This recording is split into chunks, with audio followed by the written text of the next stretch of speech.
enter the smart power prediction because at some point in the game, a poll will show up. You only have until the timer runs out to comment your prediction with the hashtag SmartPowersMPL Season 12. One lucky commenter who guesses correctly will win a redeemable in-game code. Remember, keep an eye out for the poll. Andito na tayo.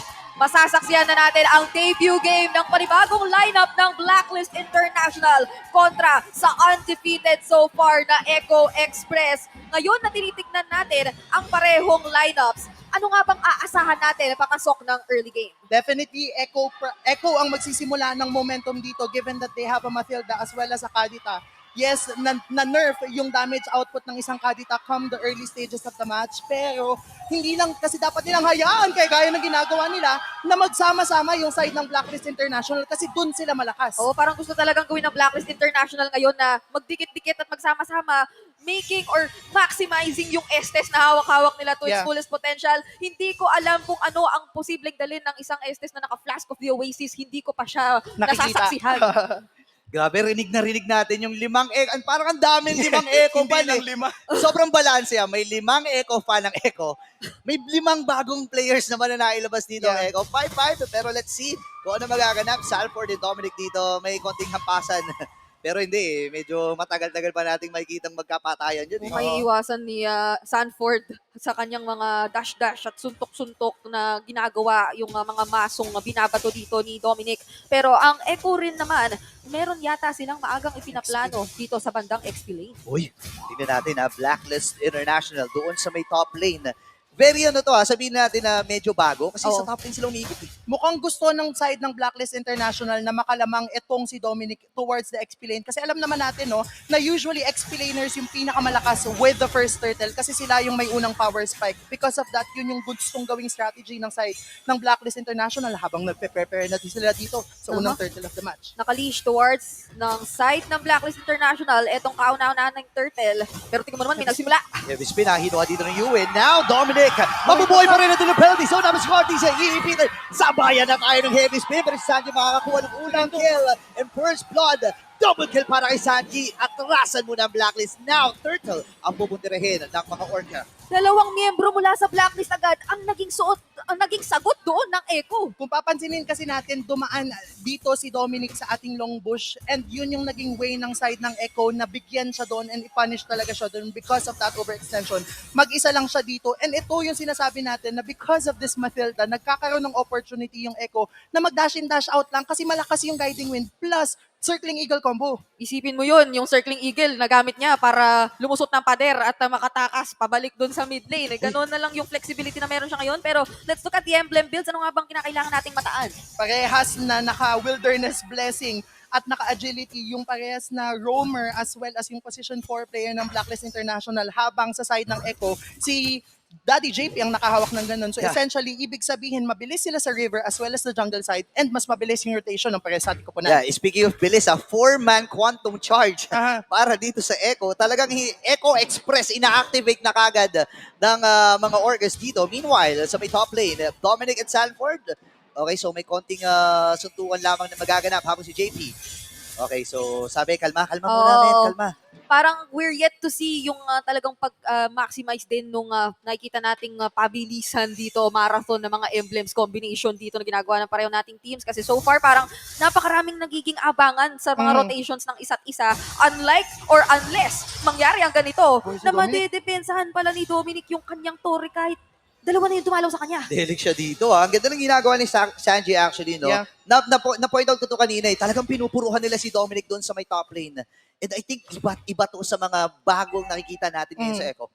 San duo doing their work and dito talaga yung gustong gawin ng side ng Echo na magkaroon ng advantage si Sanford in terms of the laning para mas mabilis siyang makasama in the team fight. Kasi nga naman, kung 4v5 ang laban, kahit madami pang heal yung side ng Blacklist International, kayang-kaya nilang balagan in terms of damage output. Meron na agad 2K gold lead na na-establish ang side ng Echo kontra sa Blacklist International. At nakikita na natin yung pagiging aggressive o panggugulo na ginagawa nila on Turindu. Uy, pinagsasapak dito. Retribution na gamit na secure naman yung orange buff. And dahil doon, walang retri na gagamitin para sa second turtle. Hindi pa ng tinutunog! ating game at Hindi tumigil si Sanford dun sa may top lane at napatay niya yung jungler. Second death para kay Rindo. Ito yung sinasabi ko kung bakit crucial na dinadalawan agad ni Sanji doon si Sanford para nakaka-rotate agad itong si Sanford kasi kaya din naman talaga niyang i-burst down yung mga damage dealers ng side ng Blacklist International.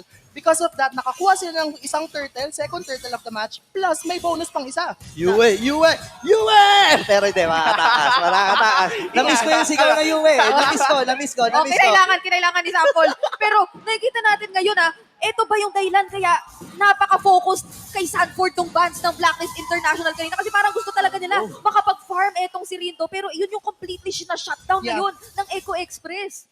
Kasi alam naman natin, no, isang Martis ay very early game and snowball reliant. Meaning lang nito, kailangan lang niyang makapag-dish out ng enough damage Grabe. output in the early game para makapag-snowball. Yun nga, para lumakas yung damage output niya. But the sustainability coming from Kim Poi, talagang sustainable. Tino mo, may cut na nga sila gagawin dito. Heavy spin ginagamit na kasabay ng Purify.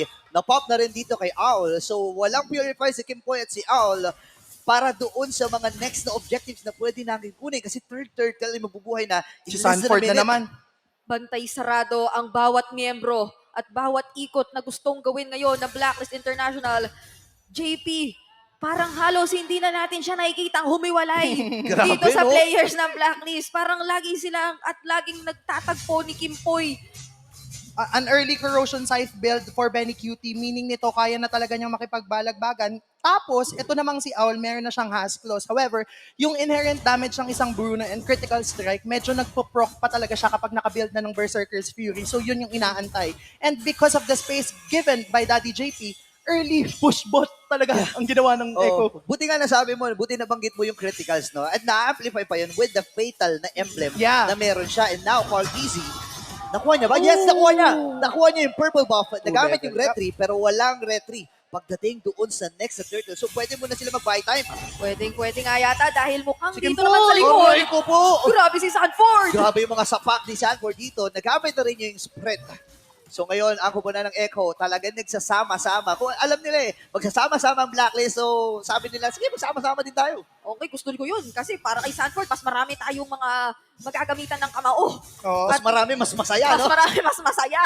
An early flask of the Oasis build coming from Daddy JP, essentially meaning lang nito mas lumalaki yung shield and sustainability ng side ng Echo. And dahil nga naman nakapag-snowball na sila with a 4K gold lead up until the 8-minute mark, sobrang crucial nito. Kasi wala pang kayang pumatay kay Daddy JP at this point in time, meaning tinitake niya yung time niya to be able to build up enough items.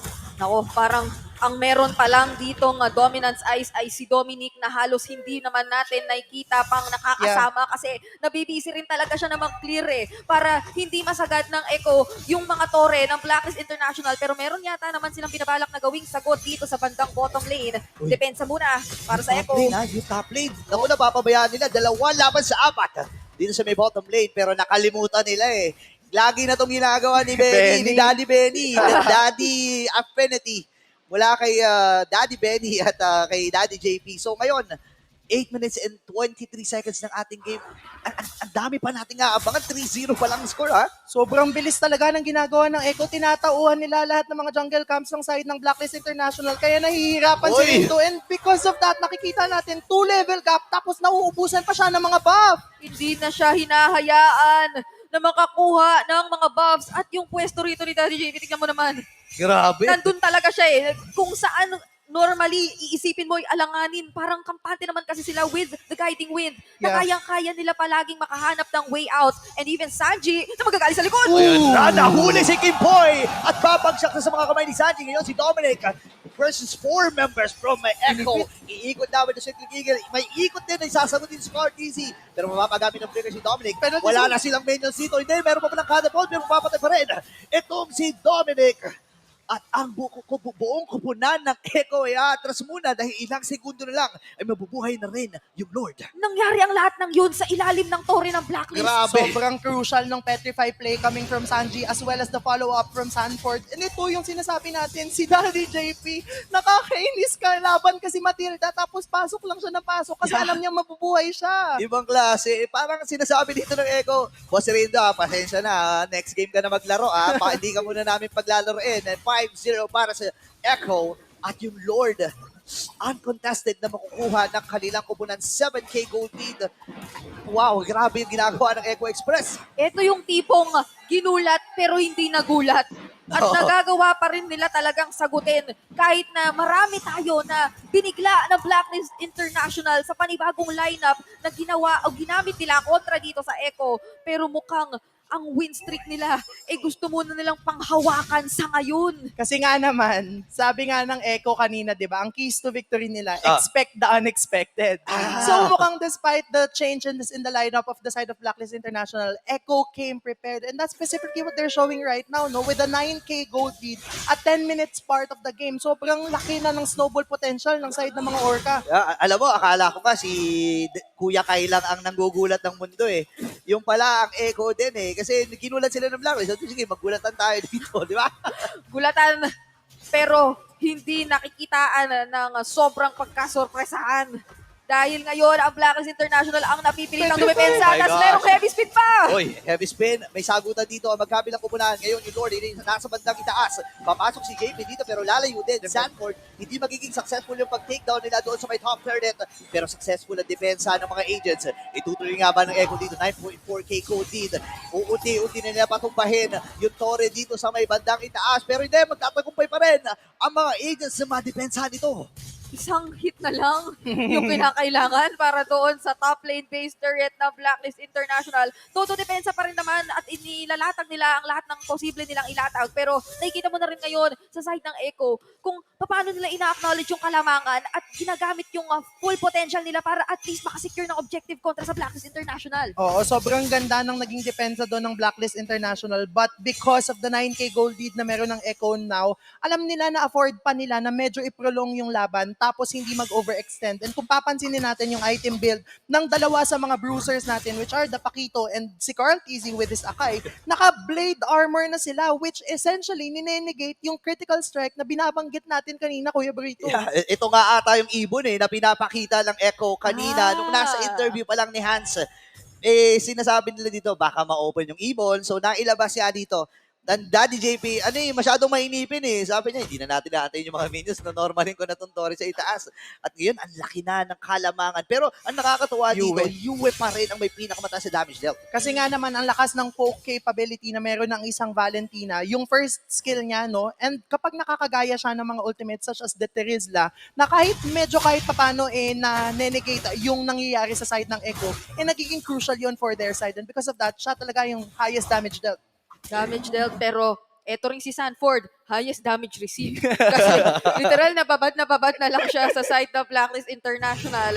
At yung na-generate naman yung shields, parang nane-neglect mo na lang kung ano man yung kanyang mare-receive mula sa side ng Blacklist at nabubuhay at bumabalik lang talaga lahat. At mukhang etong kauna-unahang Lord natin para dito sa labang ito, hindi na muna lalapitan ng Blacklist pansamantala. Ang kanilang focus, talagang makapagdepensa muna dahil kapag ka na-risk nila na may nawala, delikado talaga. Actually, good decision naman para sa Blacklist International. Hindi na ilaban yung Luminous na Lord. No? Under the turret, pwede nating isakaya kasi Dominic, nandiyan naman yung kanyang penalty zone. Mataas din yung clear wave nila in a way dahil nga sa tulong ni Yue. Diba? So, I think kailangan lang nilang kumapit dito at antayin ang right opportunity. Pero ito na nga ata yun. Huwag muna. Ultimate na si, Oops. Sanji. Okay. Kalma. Tingnan muna. Inhale. Nade-depensa pa naman. Inhale. May dalawa pang base turrets ngayon ang Blacklist International pero may Lord na nagmamarcha doon sa bandang itaas. Kinakailangan mo na lang i-focus lahat ng kanilang mga resources. Pero ang Echo hindi yata muna mag-i-initiate. Wala na rin yung rough waves ni Sanji. Onting intayan muna. Kahit pa paano ang ganda ng ginawa ng side ng Blacklist International doon, no? Hinayaan nilang rumamba yung Lord onto the top side. Tapos, pinush lang nila yung minions doon sa mid lane. And because of that, what a successful defense for their end. And still, Echo is still unable to finish the match despite 14 minutes being in the match. Ganda ng depensa na pinakita dito ng Blacklist International. Hindi sila sumuko. And by the way, si Owl medyo masakit na. So kailangan maghigat ng Echo dito. Even though na may 12K gold din sila, walang sasantuhin ang mga bola na pwedeng sipain dito ni Owl. Ang pinag-uusapan din natin ngayon ay isang Terizla sa kamay ni Dominic at marami na tayong mga nakitang sitwasyon na ang isang penalty zone ay nakapagbabaligtad ng mga laban kapag ka nagamit ng ng maigi at kapag ka natamaan mo yung tamang target, hindi naman naka-purify si Benny Cutie para dito sa ating laban. It's the heavy spin na kinakailangan talaga nilang mataan kapag ka mag-a-attempt sila na mag-initiate kontra dito sa Echo. Pero speaking of Echo, Uy. pabuo na kasi yung items o buo na halos yung items nila. Yeah. Kung papansinin natin yung item build ng Uy, side oh. ng Echo, no, tatlo sa kanila yung may anti-heal. If I remember correctly, si Daddy JP naka-Necklace of Durance, si Sanford naka-Dominance Eyes, tapos itong si Benny Cutie naka-Si Halberd. Essentially, meaning lang nito, kahit hinihil sila ni Kimpoy, nanenegate yung healing effect ng isang Blessing of the Moon Goddess, ng isang Estes because of that. And despite having a Flask of the Oasis, in a way, bumababa din yung healing mo. Grabe yung ginagawa dito ng dalawa. 100 TPs per minute para dito kay Sanford at kay Sanji, the Sansan duo. Ladies and gentlemen, iba yung iba yung confidence na nadala nila dito sa laban na ito. Oo, hinihintay na lang nila yung susunod nating magiging Lord. Napi-freeze na lang Yung third Lord na to ng ating laro na 30 seconds na lang na parang kinakailangan mapagdesisyonan na ngayon na Blacklist International kung ano nga ba yung kanilang mga gagawin. Pero in this kind of situation, ano nga ba yung best na kanilang pwedeng gawin? Kailangan gawin ng Blacklist International na i-show yung weak lane nila. Ito yung pinapansin natin, yung bot side, no, kung saan wala yung Lord, kailangan i-show yun ng Blacklist International. In a way, because this is the third Lord of the match, kailangan na nila itong i-contest. Otherwise, medyo mahihirapan sila mag-defend. And dahil nga sa 13k gold lead ng side ng Echo, medyo mahirap pa rin yun gawin. So kung ang gagawin nila na ibibigay nila yung Lord na ito, kailangan meron silang additional trade. Yeah, and napakahirap nito para sa kanilang kupunan. Actually, kung titingnan mo, yung tama ka dun sa sinasabi mo yung Marquis kasi, snowball Yeah, mo na yeah. early Kapag hindi mo nakuha yung early game na snowball mo, medyo mahirap nang makabawi. And dahil nga sa ginagawa ng Echo, I'm not sure kung naka-physical pa ba siya dito or naka-defensive. Ay, hindi, naka-defensive na rin siya.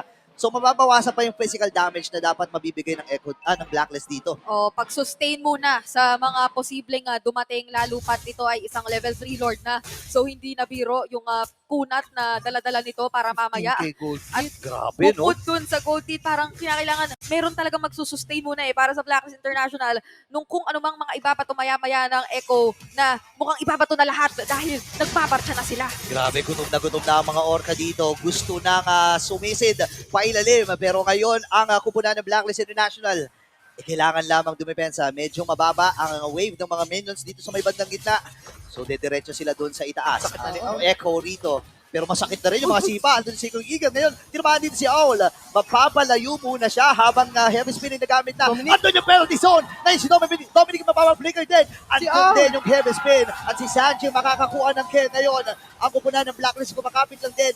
Healing from Kimpoy. Circling Eagle mula kay JP. At yung Lord ay buhay pa rin. Pwede mag-base up dito ang mga Orcas. Pero hindi muna nila gagawin niya kasi medyo bitin. Gusto nila kususin dito ang mga ahente. At ang game number 1 ay mapupunta sa Echo.